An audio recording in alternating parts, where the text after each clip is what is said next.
अस्सलाम वालेकुम। इस वक्त हम मौजूद हैं मदीने के रास्ते पे और मदीना अब हमसे 240 किलोमीटर के फासले पर है। ये वो रास्ता नहीं है जहाँ से आप सल्लल्लाहु अलैहि वसल्लम और बाकी मुसलमानों ने गालिबन हिजरत की होगी, क्योंकि वो बिल्कुल दूसरी साइड से है। ये मेरा ख्याल है। अब्वा बदर वगैरह वो बिल्कुल अलग रूट से पड़ते हैं। टोटल जो डिस्टेंस बनता है वो 410-20 किलोमीटर बनता है, 250 मील उस वक्त का। जब मुसलमानों को आप सल्लल्लाहु अलैहि वसल्लम ने हुक्म दिया कि अब आप यहाँ से हिजरत कर जाएं, जोशा बिन अबी तालिब के वाक़े के बाद हुआ, तो मुसलमानों ने एकदम हिजरत नहीं की थी। मुसलमान ऐसे टोलियों की सूरत में, यानी कि 10-10 की सूरत में रात के अंधेरे में निकलते थे।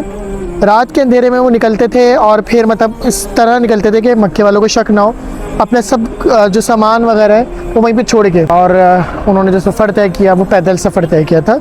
ये हमें हिस्ट्री से मिलता है। अब आप सोचें कि ये इस दौर में, जबकि हम बस में बैठे हुए हैं, बस में हमारा टेम्परेचर इन्होंने रखा हुआ है 16, बाहर टेम्परेचर दिखा रहा है 27, जबकि ये नवंबर का महीना। अब आप सोचें कि उस दौर में जबकि सब कुछ रूट्स वगैरह नहीं थे, पथरीली ज़मीन थी, और मुसलमानों ने इस सफ़र सारा पैदल तय किया था।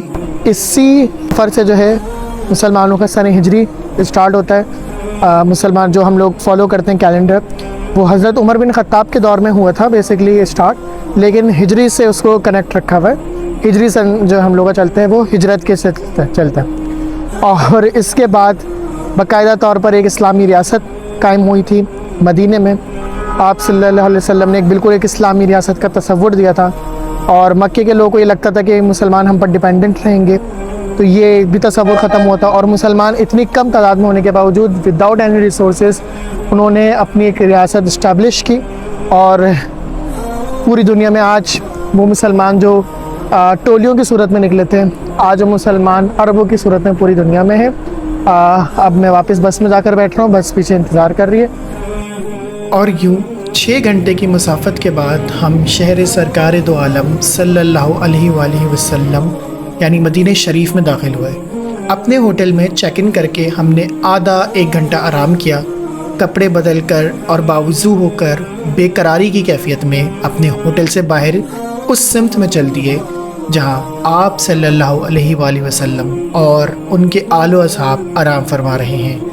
दोपहर के वक्त हमने पहली बार गुंबद खज़रा का वो पुरनूर मंज़र देखा, जिसे हमेशा ख़यालात में सोचते, नातों में सुनते और एहसासात में महसूस ही करते हुए आए थे, मगर अब बढ़ते कदम भी यकीन नहीं दिला पा रहे थे कि हमें उन खुश नसीबों में शामिल कर लिया गया है जिन्हें आप सल्लल्लाहु अलैहि वसल्लम के हुजूर सलाम पेश करने की सादत हासिल होने वाली है।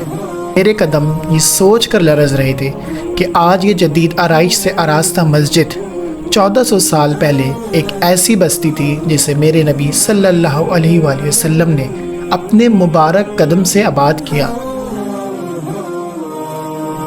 और फिर वो लम्हा आया जब शायर ने क्या खूब कहा कि झुकाओ नजरे बिछाओ पलके, अदब का आला मुकाम आया।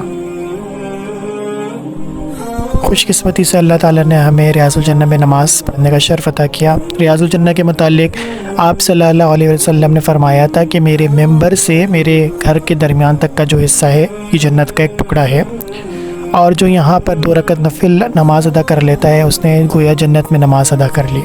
इस हिस्से में 5 बड़े सतून हैं जो कि एग्जैक्ट उसी जगह पर तामीर किए गए हैं जहाँ पर पुराने सतून हुआ करते थे, और उनके अपने वाक़यात हैं, अपनी हिस्ट्री है। जाने वाले जब जाएँ तो इसके मुतालिक ज़रूर पढ़ के जाएँ। इस हिस्से में एक सतून आयशा है। कोशिश कीजिएगा कि जब आप लोग जाएँ तो इस सतून के साथ लगकर ज़रूर नवाफिल अदा करें। और ये वो जगह है जो आप सल्लल्लाहु अलैहि वसल्लम का मिंबर हुआ करता था, ठीक उस जगह पर जहाँ आप सल्लल्लाहु अलैहि वसल्लम का सर मुबारक हुआ करता था, यहाँ पर ये मिंबर तामीर कर दिया गया है। यानी कि अगर आप बिल्कुल इस मिंबर से अटैच होकर भी नमाज़ पढ़ेंगे तो आपकी पेशानी जिस जगह पर होगी वो आप सल्लल्लाहु अलैहि वसल्लम के कदम मुबारक की जगह हुआ करती थी। इस मुकाम पर आपकी फीलिंग्स बिल्कुल बदल जाती हैं जब आप इस चीज़ को महसूस करें कि ठीक इसी मुकाम पर इस हालत में आप सल्लल्लाहु अलैहि वसल्लम सहाबा कराम की इमामत किया करते थे। सहाबा कराम आपस में मशवरे किया करते थे, और यही वो जगह थी जहाँ से इस्लाम निकल कर दुनिया के कोने कोने में पहुँचा। बुलावा जब हो तो हाज़िरी हो ही जाती है। दोनों टांगों से माजूर ये भाई रियाजुल जन्नह में नमाज अदा कर रहे थे, और मैं ये सोच रहा था कि बाहर खड़े हज़ारों अफराद धक्कम पेली के बावजूद भी अंदर दाखिल नहीं हो पा रहे, लेकिन अल्लाह ताला ने انہیں سعادت بخش تھی۔ بے شک وہ جو چاہتا ہے ہو جاتا ہے۔ یوں تو کبوتروں کی جھنڈ آپ کو مسجد الحرام میں بھی نظر آتے ہیں، لیکن جو کثرت آپ کو مسجد نبوی میں نظر آتی ہے، بالخصوص بلیوں کی کثرت، وہ یقیناً آپ کو دور نبوی کی وہ جھلک ضرور پیش کرتی ہے جس میں آپ صلی اللہ علیہ وسلم جانوروں کے ساتھ بالخصوص شفقت کا معاملہ رکھتے تھے، اور وہ آپ کو یقیناً یہاں پر محسوس ہوگا جب بلیاں خود آپ کی گود میں آ کر بیٹھ جاتی ہیں اور بلا خوف آپ کے ساتھ کھیلتی رہتی ہیں۔ آنے والی ویڈیوز میں آپ کو مدینے کے دوسرے مقامات کی بھی زیارت کرواؤں گا اور ہم اس کی تاریخی اہمیت جاننے کی کوشش کریں گے۔